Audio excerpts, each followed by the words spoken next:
ज्योतिष में शनि देव को सबसे पापी ग्रह कहा गया है। शनि देव का नाम आते ही कई लोग बहुत ज़्यादा डर जाते हैं। क्या शनि ग्रह ही हैं या कोई और भी ग्रह है इनसे ज़्यादा डरावना, जिसकी वजह से आप अपने जीवन में बहुत ज़्यादा परेशान हो सकते हैं? आज हम जानेंगे कि इनसे ज़्यादा डरावना ग्रह वो कौन सा है। आज आपको बताएंगे कि वो कौन सा ग्रह है जिसको सभी लोग शुभ ग्रह कहते हैं, लेकिन सभी से ज़्यादा डेंजरस है वो ग्रह।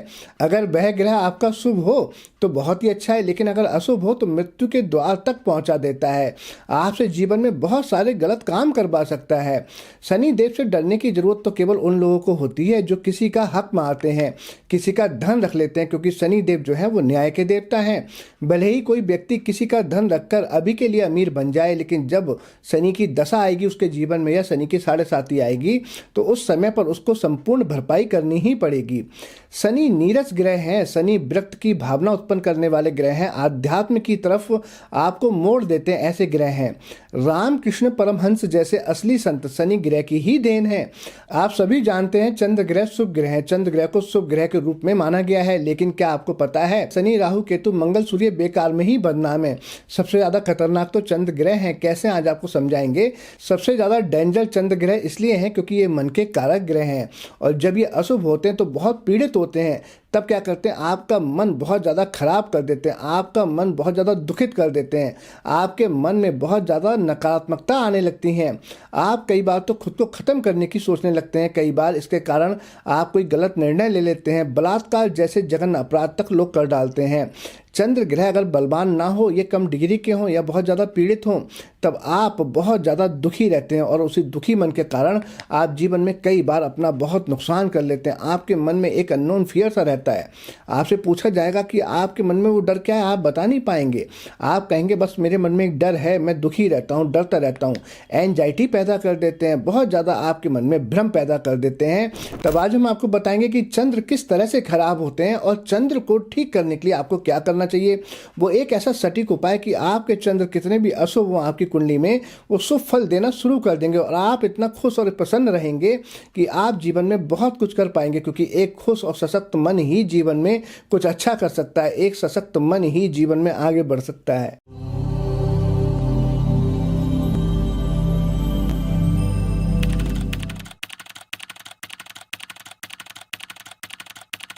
ओम नमः शिवाय।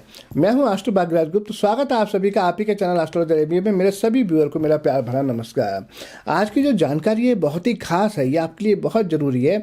इस वीडियो में आप अंत तक बने रहिएगा। और वीडियो शुरू करें उससे पहले आग्रह करेंगे कि अगर आप अपने चैनल पर नए हैं, आपने अपने ही चैनल को अब तक सब्सक्राइब नहीं किया, तो चैनल को सब्सक्राइब जरूर कर लें और बेल आइकन के बटन को दबाएँ, जिससे जब भी हम कोई नई अच्छी जानकारी की वीडियो अपलोड करें वो सबसे पहले आप तक पहुँचे और आप हमारी किसी भी अच्छी जानकारी से वंचित ना रहें। कमेंट जरूर किया करें जब भी आपने कुछ पूछना है या आपको वीडियो अच्छी लगती है तब, और वीडियो को लाइक अवश्य करें। लाइक करते समय जो हाइप का बटन आता है वो अवश्य दबाया करें, क्योंकि जब आप हाइप का बटन दबाते हैं तो जानकारी ज़्यादा से ज़्यादा लोगों तक पहुंचती है। और कहते हैं अच्छी चीज़ें शेयर करने से भी पुण्य की प्राप्ति होती है। आज हम आपको बताएंगे कि जब चंद्र के साथ में शनि की युति बनती है तब जीवन पर क्या प्रभाव डालते हैं। ये शनि दुख उत्पन्न करता है, जिससे जातक खुद को सांसारिक मोह और चमक धमक से अलग करके आध्यात्म के रास्ते पर यह मोड़ देता है। कोई भी ग्रह जो शनि के साथ हो व्यक्ति को राजा और रंक दोनों बना सकता है। ये स्थिति निर्भर करती है उसके वो कितना शुभ है। शनि और चंद्र इस युति को विष योग या पर्वत योग कहते हैं। अगर ये शुभ हो तब पर्वत योग होता है, अगर ये अशुभ अवस्था में हो तो इसको विष योग की तरह देखते हैं। ये योग जातक को चिंता में घेरे रखता है और खुशियों से विरक्त रखता है। व्यक्ति अपने जीवन के अच्छे से अच्छे दिनों में भी कुड़कुड़ाता रहता है। उसको जीवन में कितना भी सुख हो, लेकिन कहीं ना कहीं उसके मन में एक, हम कह सकते हैं, विरक्ति का भाव होता है। उसका मन एक नीरस रहता है। ये योग वैसे तो हमेशा कुछ ना कुछ, हम कह सकते हैं, दुख ही देता है, परंतु इस योग पर बृहस्पति की दृष्टि होने से बुरे फलों में कमी आ जाती है। खासकर अगर ये योग तुला और मकर राशि में हो और उस पर बृहस्पति की दृष्टि डलती हो तब। भले ही चंद्र शनि का योग किसी भी प्रकार से शुभ हो, लेकिन मानसिक उदासी तो देता ही देता है और माता को भी कष्ट का सामना करवा देता है। शनि चंद्र का आपस में राशि परिवर्तन केंद्र या त्रिकोण के भावों में हो तो ये बहुत ही अच्छा राजयोग बना देता है, व्यक्ति को ऊंचाइयों पर पहुंचा देता है, धन के लिए बहुत ही अच्छा फल देता है।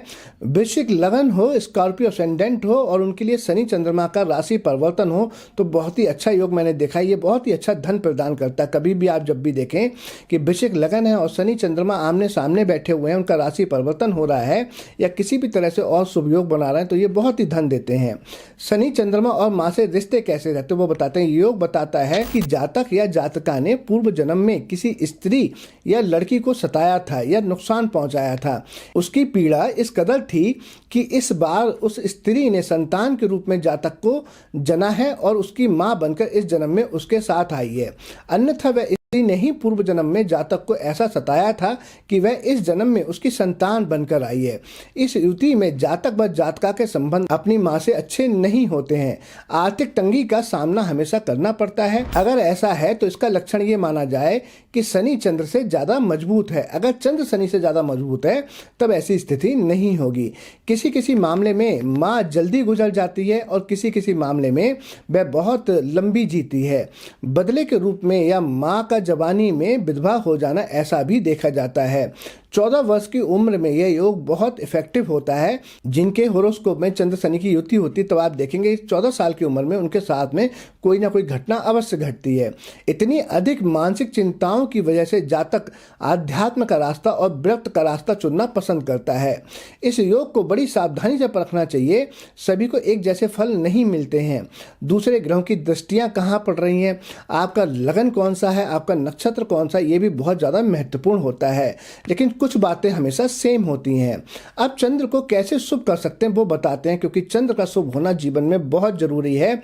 और जब शनि चंद्र की युति बन जाती है या राहु चंद्र की युति हो जाती है, केतु चंद्र की युति हो जाती है या आपकी कुंडली में कैमुंद्रम योग हो, कैमुंद्रम योग होता है जब चंद्र से पहले घर में और आगे वाले घर में कोई भी ग्रह ना हो और चंद्र पर किसी ग्रह की दृष्टि भी नहीं पड़ रही हो, तब ऐसे योग में या केतु चंद्र के साथ में बैठ जाए तो चंद्र ग्रहण माना जाता है। तो ऐसी अवस्था में चंद्र बहुत ज्यादा पीड़ित हो जाते हैं। चंद्र बहुत ज्यादा कम डिग्री के हो तो भी ऐसा हो जाता है। सबसे पहले अपनी माँ की सेवा करें। उनकी सेवा करने से चंद्र बहुत ही अच्छा फल देते हैं। सबसे पहले सुबह उठें, अपने माँ के चरण स्पर्श करें। देवों के देव भगवान महादेव की पूजा आराधना करें। भगवान शिवलिंग पर जल अभिषेक करें। पूर्णमासी पर चंद्रमा की रोशनी में खीर बनाकर रखें और उसका सेवन करें। ऐसा जब आप करेंगे तो आपके चंद्र बहुत ही शुभ फल देना शुरू कर देंगे। और आपके चंद्र किस हाउस में बैठे हैं, कितनी डिग्री के हैं, उन पर कौन से ग्रह की दृष्टि पड़ रही है, ये किसी अच्छे ज्योतिषी से समझकर उनसे जानकर अपनी कुंडली का विश्लेषण करवाकर वो सटीक उपाय लें और उपाय करके अपने जीवन में आनंद प्राप्त करें।